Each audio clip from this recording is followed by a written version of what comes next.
got good stuff. 3 Super Bowl rings, 12 NFL seasons, Super Bowl MVP when they beat the Rams. Julian Edelman is joining us Sundays on Fox NFL Kickoff, and he's got, of course, Games with Names, new episodes every Tuesday.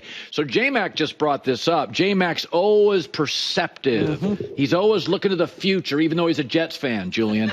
He said, he goes, Belichick, rumors are Jacksonville. Yeah. What if Bill calls you and says, Edelman, wide receiver coach, I'll pay a $450 a year, no state tax. Would you go? Absolutely not. He hasn't even come on my podcast yet. I mean, what's going on, Bill? Come on. No, but on a serious note, I will never, I don't love coaching. And you got to love coaching to coach under Bill. I mean, I remember seeing coaches at 8 o'clock after 2 hours of treatment after the workday, put in more time as a player. You go out in the players' lot where we all park and you see the coaches meeting with their families, seeing them for the first time in the day at 8 o'clock before they have night meetings. Yeah. Like, I'm not living that life. And Bill does that because that's what Bill did when he was young. That's what the coaches above him made him do. So, you know, it's a grind. You have to learn the grind if you're coaching with Coach Belichick. Now, he could completely change. I don't want him to, say, like, don't speak for him or anything, but that's what I saw. Yeah, no, I get it. Like, I've come to terms with how my daughter and my son view the world and how I viewed it. Yeah. I would work 70-hour weeks. They're hard workers, but my daughter's like, I'll never work in a cubicle. Yeah. I'm not doing that. And I'm like, I get it. The world changes. Definitely. And I think work has changed and how people work has changed also, where people, I think guys use their time more effectively. And sometimes when you're in those old school systems, I remember seeing coaches in there. I'm like, what are you guys even doing in here? Yeah. You know, you guys are coming up with NASCAR names for certain plays. Like, that's what they do. I mean, but like, a lot more effective and efficient working these days, I think. Let's go with Drake Maye. Yeah. J-Mac liked him more than I did out of college. He's got a little bit of a Justin Herbert comp, though not quite as polished as Justin was with all those college starts at Oregon. What are you hearing? What are you seeing? What do you like with him? You know what? I'm really impressed with how Drake Maye's been playing these last few weeks and continually improving. I was a little skeptical at first. With Drake, is he too young? Does he not have enough reps? Is he too raw? And he's gone in there and he's made plays without an offensive line. And I think that's been huge because I didn't think he could do that. And the fact that they don't have anyone on the offensive line. David Andrews, their number one offensive lineman, he's on IR. He's the one that gets that thing going. They got a bunch of journey guys. And that's the toughest thing for a young quarterback to get comfortable is when there's people on your lap. Yeah. And he's been able to deliver throws with people on his lap. And he's progressed with his pocket presence, and he's improving each week. And I love, I heard Brian Hoyer talking about it, his attitude. And he's out back east, and he hears a lot more in the camp. And he's a guy that's the runt of 4 athletes, all boys. His mom's the best athlete in the family, he says. Like, he's known what it's been to get his teeth kicked in, and he's always had to probably fight for the scraps at the dinner table. And that's how he plays. And that's what he's done each week. He gets his teeth kicked in weekly.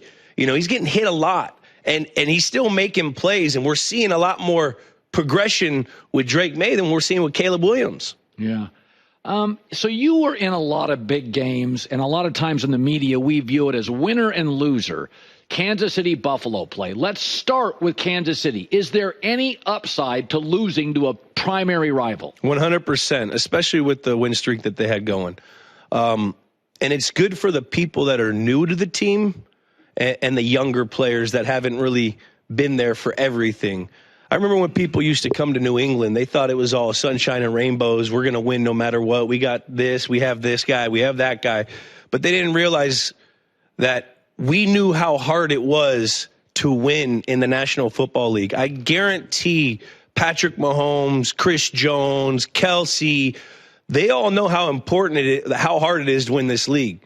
A lot of these new guys that come in here that think you could just slop it out there on the field, this is a recalibration for those guys. Like, hey, we're not invincible. we don't play our best game. There's a lot of good teams out here. Not a lot, but there's good teams that can beat us. So I think it's great to recalibrate the newer guys, the younger guys, to get them back to the standard I'm sure Patrick and all the studs on the team hold throughout the year. How about for Buffalo? Now, it's funny. This is not like Lamar against the Steelers. Buffalo beats Kansas City, just not in January. Yeah, I think it's huge for them as well because you still have to remind yourself that they're beatable. This isn't the playoffs. It can go completely different from here on out. Yeah. But it's great for the guys that, Buffalo's been beat down a lot over the years in important games, and that could be tough, and you can lose your confidence. And to go in and beat a team like the Kansas City Chiefs, who are the champs, two-time defending champs, a team that you struggle with, it doesn't matter when it is. If you can beat them, that's going to be a confidence booster for your team going forward, saying, hey, guys, this is what we preached this whole week. We did it. We executed it. We executed our game plan, and look what it did. It put us in our best opportunity to go out and beat the champs. Now, if we continue this, we don't read the newspaper clippings and we continue this, that's how we're going to have a chance to win the Super Bowl. So I think this is a great learning tool for them. So I'm going to throw something at you. This is a long-winded question, but old school coaches, sometimes as they grow, they still hold us onto some old school stuff. So Belichick during COVID, he said, this is stupid. And he just kind of punted the season. Harbaugh did in college at Michigan. He just said, this is stupid. Guys like Bruce Arians, no, I'm playing my starters in the preseason. A lot of guys bail. No, I'm going to do that. Andy Reid will do that. So Mike Tomlin is unbeatable as a Monday Night Football coach, and he's great as a Sunday coach. He's abysmal as a Thursday coach, and I'm gonna throw this at you. He's old school. He's like, listen, we're built on physicality, brutality, and I demand a lot from my guys. If you're taking away 3 days of rest, I'm not changing my identity for one Thursday game every 2 years.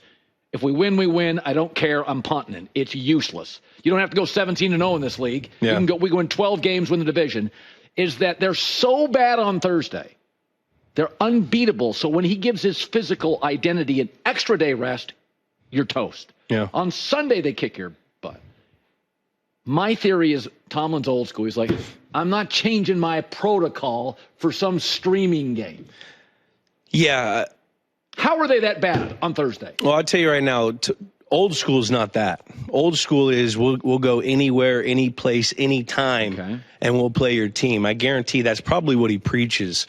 But I think this all stems to they've never been a fundamentally sound offense of team with Tomlin there. I mean, they got the back end of Big Ben when, the offense was still in shaky, and they had Pickett, and then they had this. It's a lot of big plays. A lot of big plays, but not like an execution-style offense. They've never been that. Okay. So when we would approach a Thursday night game, we would always lean on the plays that we executed the best, no matter what. Could have been the most vanilla thing ever.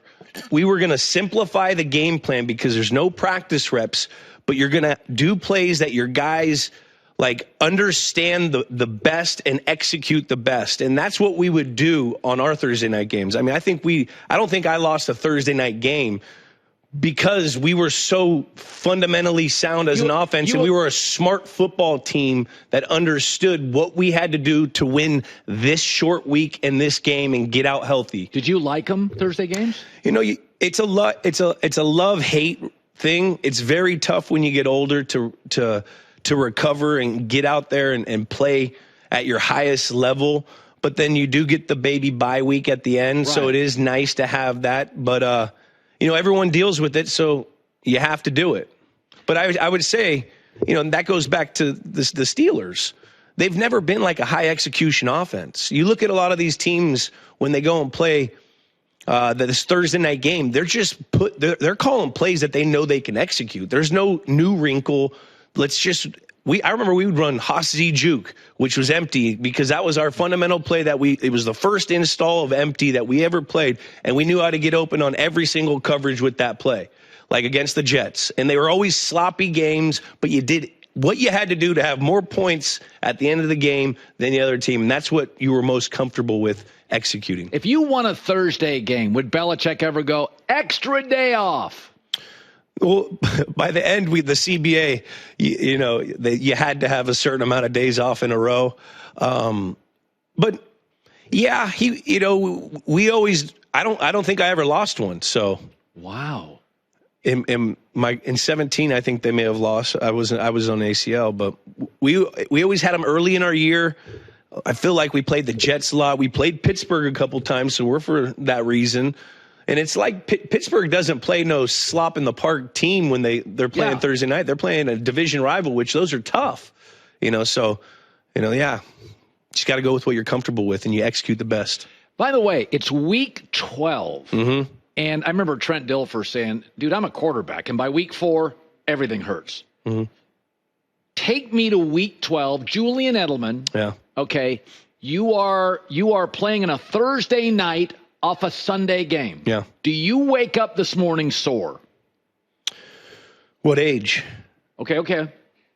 29, 30. 29, 30, you're achy. You're definitely achy. You wake up today a little achy, but you ibuprofen? What do you No, do? you do a lot of active recovery week all week. So the job of yours as an athlete on a Thursday night game is like NASCAR. You got to do everything you got to do to get your car running best that week. So, you're putting more time with treatment, more physical therapy, more your prehab, more of your conditioning. You're doing all those things because you're not going to have physical reps of practice to get yourself ready. So yeah, it was definitely, you were definitely sore, but this is the time, week 12 is the time of the year where you would get banged up, without a doubt, 6 to 8, week 6 to 8. If you got out clean the first 4 or 5, there's always like a lull period where the excitement of the new year is kind of gone and the grind of the real season starting to hit you, and you're getting tired and you're sore, and it's the clocks change and it's darker and you're at work. You don't see light, so it does get like to a grind period. But then this week 12 starting soon, this is like the pasteurization period of when you milk a cow, when you're trying to get the cream seasons after Thanksgiving. That sounds like a Belichick story. That's my story. I always call it that, baby. But this is the time of year where you're going to start to see guys separate. And when you play in the division and guys are starting to know what their team is, and everything's about putting the tools on the belt for the dance, the playoffs. And this is when, you were bumped up and you were sore, but there was light at the end of the tunnel. And that light was the playoffs. That light was the seeding. That light was, how the health of the team is. We're getting healthy. That's what the light is at the end of the year. And you start seeing that week 12, week 13, week 14, you're in it. And this is what we are. And now we better not lose a game because we want to play our best football at the end of the year. That was good. The pasteurization of the NFL. Well, that's part of the time when the cream's rising to the top. Absolutely, I got it. It's not cream season yet. It's not cream season. For all you the milk heads out there, let's get in the comment section and let's see what we are we doing this wrong. I want to know the explanation and the analogy. Somebody go to a dairy Reddit board and get me something on this, because I thought that was one of the smartest things ever dropped on the show. Well, cream season's after Thanksgiving. That's the cream. Rises to the top, baby. That's the pumpkin spice at Starbucks thing. Okay. Games with names. Who's your latest? We just did Jim Craig from 1980s Olympics goalie. Miracle on Ice. We did Danny DeVito. We got Dudes on Dudes with Gronk every Tuesday. That's fun. We're starting to get that going. It's been fun. Except I'd go coach for Bill if he came on my damn podcast. Would you for 1 year? No, absolutely. Be a grad assistant. No. He can't pay me enough. It'd have to be 7 figures at least. Come on. Minimum. For coach? Jeez, I lived that life 12 years. Yeah. 12 years. That's a long... As a player, coaches get it even worse. And you got a social life now and a young daughter. Yes. You got a life. I'm trying to. I'm saying yes to things I didn't know I could say yes to. Not accustomed since 8th grade.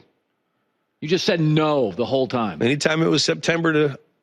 December, February, yeah. I mean, since you're a kid, you have football season. Yeah, yes is a great word.